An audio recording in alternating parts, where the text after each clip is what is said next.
An update when it comes to the potential sale of Ring of Honor.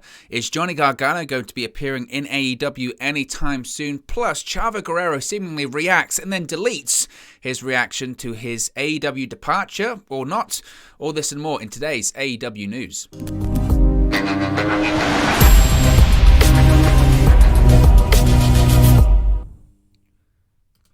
Hey guys, welcome back to Wrestling News 365. Hope everyone is doing very well. As always, there are plenty of news stories to get into today. It's Wednesday, and you know what that means. It's AEW Dynamite Day, so we've got some AEW stories I do want to talk about.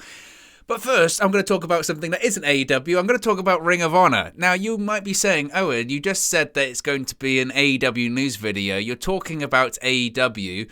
Why are you talking about Ring of Honor? The reason I'm linking these together is a bit of a jump on my part, yes.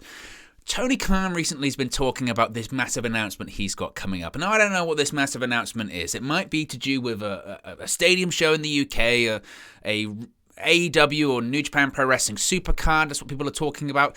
It could, though, possibly be the acquisition of Ring of Honor by Tony Khan and All Elite Wrestling. Now, there continued to be a lot of rumors on the possible sale of ROH, and it's not just people like myself talking about it. We've now got reputable outlets such as Sean Ross Sapp at Fightful Select discussing all of this speculation around a possible sale of Ring of Honor. Now, of course, Ring of Honor has been on hiatus since December's Final Battle pay-per-view, and the Supercard of Honor will be their first show back on Friday, April 1st. The company announced in the lead-up to Final Battle that they were taking some time off during the first quarter of this year to, quote, work internally to reimagine the company and return with a new fan-focused product and provide a unique experience.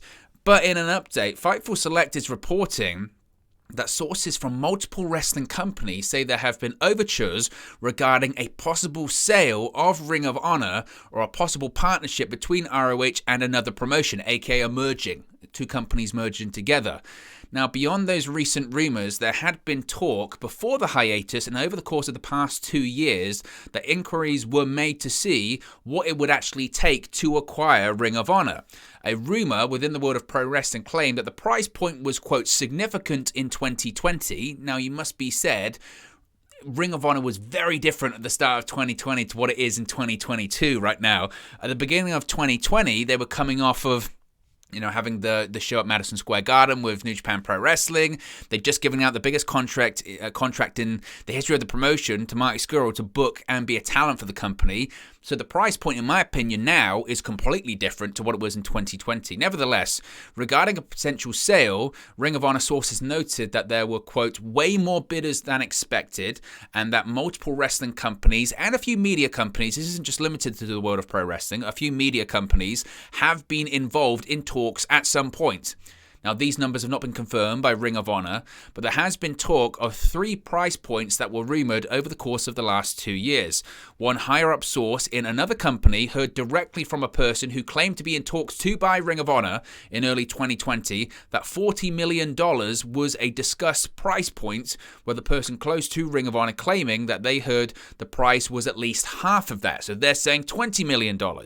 A source within Ring of Honor indicated that an independently wealthy fan that is not in the wrestling business right now, so we're not talking about Tony Khan, we're not talking about Vince McMahon, we're not talking about Anthem or anyone like that, we're talking about an independent wealthy fan who isn't in pro wrestling, made an effort to purchase the company more recently than 2020, and they were quoted $30 million for 50% ownership. So we're looking at, realistically, between, according to these reports, between $20 million to $60 million. But that was in 2020, I guess more recently, I don't know.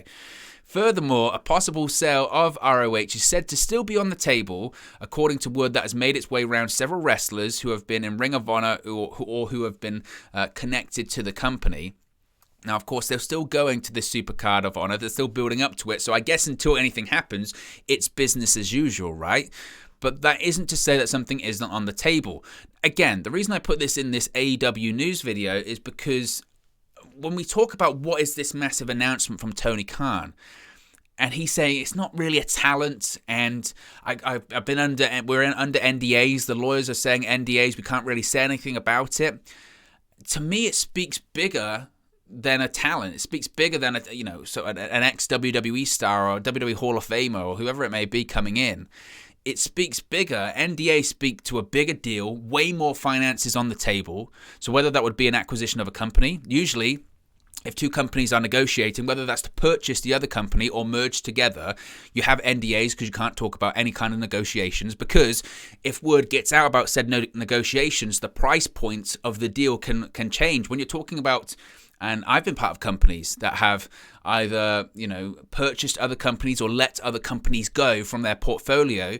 And when that kind of stuff is happening, you can't talk. Nobody can talk about anything, because during that period of time, during the negotiations or during the process in which they're trying to acquire that company or release that company, every single asset is valuable, and they have to, dot the I's, cross the T's, look at every single asset, determine its worth, and that's how you get to the total figure of purchasing or selling the company.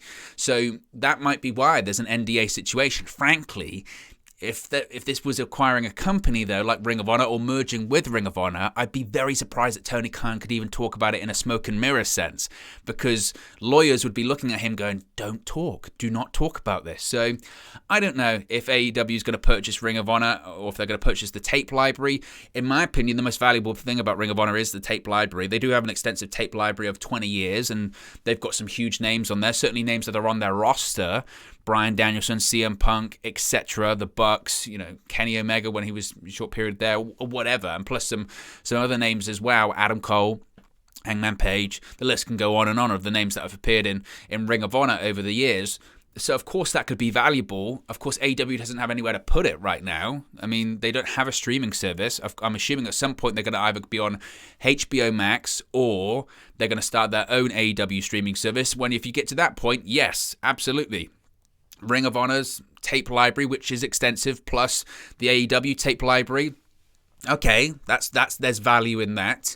But as far as everything else, I mean, what more is there? Unless it was a kind of merging of sense. Like I said, AEW acquires Ring of Honor, but Ring of Honor still exists, and suddenly you've got this massive talent roster that AEW has, and so many people are saying, where are all of these people going to go? You've got all these people under contract to AEW. They can't appear on Dynamite and Rampage. Even having people like Jay Lethal, who of course, huge Ring of Honor background. Having people like Jay Lethal on Elevation every week seems like a waste, but if you've got Ring of Honor in your portfolio of companies, you can send him there. You can send these people there, and they can work the Ring of Honor territory and eventually come in to AEW, and that's how you cycle in and out talent. I could certainly see that. I it's a tough one. It's a really tough one. Does it change the landscape of pro wrestling? I mean, not significantly, I guess. I mean, I don't know. It's a tough one. It's a tough one. Ring of Honor as well, of course, you have to remember, they're owned by very, very wealthy wealthy people in Sinclair Broadcasting. If they wanted to keep Ring of Honor afloat, they could have, but they're unbelievably wealthy with all of the stations they have. But Ring of Honor was just a company to them, really. So I don't know. I really don't know. I don't think WWE has any interest. I think personally, WWE's only interest in Ring of Honor would be purchasing the tape library, and I think even the idea of WWE purchasing tape libraries has kind of died down massively now, because before they were purchasing tape libraries to put on an eventual network, which they had. And then once they had the network, they started purchasing tape libraries or rights to show independent promotions such as Progress, etc., or Evolve, to put those on the network because they needed and they wanted to give people a reason to buy the WWE network. WWE has no care if you purchase the Peacock now because they've got the money. They have $1 billion over 5 years from NBC Universal. They could care less how many people purchase or month to month are on Peacock because they've got the money. So I think the days of WWE looking for the tape library are kind of over. So I don't think WWE would really be in this race. Now you could have, certainly, as the report mentions, an independently wealthy fan would look at it and say, you know what, or a business person or a media company saying, WWE, we can talk about ratings and all that kind of stuff, but their revenue was $1 billion over the last year. AEW is more profitable than it's been. I mean, it was on television for less than a year and it got a new television rights fee. When the television rights come up in a couple of years' time, they're going to get a very good offer. If it's not from Warner Media, it'll be from someone else. You would have, a wealthy businessman might look at Ring of Honor and say, you know what? There might be money to be made there. Who's to say there isn't? So it's a curious one, and I wouldn't be surprised if Tony Khan is involved in that race. That's all I'll say on that one. But we'll wait and see. Let's go back talking about AEW, though. Talk about Johnny Gargano. Everyone expects Johnny Gargano to end up in All Elite Wrestling, but Johnny Gargano was not expected to debut within AEW in the next month, as was noted by Dave Meltzer on the latest edition of Wrestling Observer Radio. Now, earlier on in the week, the former NXT champion reaffirmed that he is a free agent and is taking independent bookings. Sadly, for anyone that is hoping that this would lead to an impending AEW debut, it doesn't look like this is on the cards. It was mentioned that other two wrestlers do look to be appearing in AEW in the near future are Jeff Hardy and Swerve, Isaiah Swerve Scott. There's no exact dates known at the moment, but they're set to join Tony Khan's company in the coming weeks. With the Johnny Gargano one, he said in recent interviews he just wants to have a completely free break. He's just had the birth of his first child. He's taking some time off. Ultimately, Johnny Gargano will end up in AEW. I have no doubts in my mind about that. I think he's just in no rush. And so don't expect to see Johnny Gargano at Revolution or anything like that. And frankly, from a strategic business point of view, from his perspective, there are so many people coming into AEW right now. We know that Keith Lee's just come in. We know that Isaiah Swerve Scott's coming in. We know Jeff Hardy's coming in. Chances are Cesaro's coming in as well. It doesn't make sense for Johnny Gargano to come in right now. It makes sense for him. Like, wait till the summer. Because I don't think we're going to see WWE release as many people as they did last year. So this constant stream of people going on the market isn't going to happen as often, I don't think. And that's when I think would be the right time for him to come in. So expect Johnny Gargano, just not in the immediate future. Finally, I want to talk about Chavo Guerrero. Now, Chavo Guerrero's AEW story is very interesting, isn't it? So Chavo Guerrero took to Twitter yesterday and deleted his initial reaction to being removed from the AEW roster. Now, Guerrero currently has been in Australia to film the second season of NBC's Young Rock show, based on the life of course, WWE legend The Rock. The second-generation wrestler, Guerrero, works as a wrestling coordinator on the NBC series. He's actually been doing quite a lot of producing and choreograph work, stunt work. He was very influential in the Glow series on Netflix. Now, he was recently removed from the AEW roster page, and a fan on Twitter pointed this out. Guerrero responded and claimed AEW president, CEO, general manager, and head of creative Tony Khan told him his job would be there when he returned from filming the show. He said, quote, "That's news to me. I guess having Tony Khan telling me to go film Young Rock Season 2 and my job will be waiting for me when I'm done didn't mean much." Chavo wrote. He then deleted the tweet not long after posting it. However, he later responded to another tweet that said he was removed from the official AEW roster page, and that tweet is still live. He just said, "News to me," shrugging emoji. Now, Guerrero signed with AEW in July of 2021, and he served as the executive consultant of Andrade El Idolo.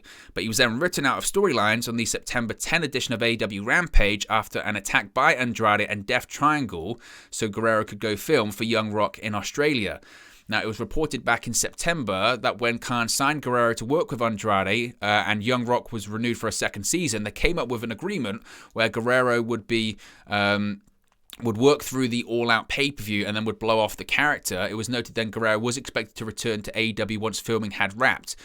I think that this is a situation, it must be said. First of all, I think the Guerrero situation of coming in to be Andrade's manager was a case of Andrade started off with Vicky Guerrero, and that was a terrible pairing. It did not work. Chavo Guerrero came in, that worked better, but of course he had to go and filming. I think the ultimate aim and the ultimate goal was that Ric Flair would be the manager of Andrade El Idolo. Of course, the family connection there. That was always the plan. Then Dark Side of the Ring happened, and those allegations came up, and nobody's touching Ric Flair anymore. So Andrade was without a manager, but Chavo Guerrero was always going to go away and film the second season of Young Rock, as he stated and as Tony Khan stated. I think Chavo Guerrero jumped the gun slightly here. He saw his name was removed from the roster page. He goes, "I can't believe Tony Khan told me blah, blah, blah, blah, blah." And then he's probably got a phone call from Tony Khan going, "Why didn't you just ask me first? Yes, your job is still here and available to you." And he's deleted the tweet and instead gone, "Well, news to me," because it does. This is sometimes the problem with people with social media, where they react too quickly, and then it's like, no. I think he's bit when he shouldn't have. That's my opinion on it anyway. But anyway, guys, let me know your thoughts in the comment section below. I really want to get your thoughts on this Ring of Honor story, because I think that's fascinating. Be sure to like and subscribe to Wrestling News 365, and I'll speak for you again very, very soon. Hey guys, thank you for watching, listening, streaming, or however you come across this video today. Be sure to click on the video on the right there to watch our next video, or click the bottom there to subscribe, or the bottom right hand corner. Thank you very much, and I'll speak to you again very soon.